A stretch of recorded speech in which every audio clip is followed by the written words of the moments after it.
கேதார கௌரி கோவிலானது ஒடிசாவின் அறியப்பட்ட பழமையான கோவில்களில் ஒன்றாகும். இக்கோவிலில் வழிபடப்படும் முதன்மை கடவுள் சிவபெருமான் ஆவார். இவர் உள்ளூரில் கேதாரேஸ்வரர் என்று அழைக்கப்படுகிறார்.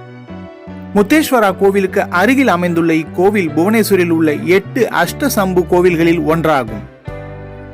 புவனேஸ்வர் ரயில் நிலையத்திலிருந்து சுமார் 4.5 கிலோமீட்டர் தொலைவில் அமைந்துள்ள கேதார கௌரி கோவில் வளாகம் புவனேஸ்வரில் உள்ள மிகவும் பிரபலமான ஆன்மீக தலமாகும்.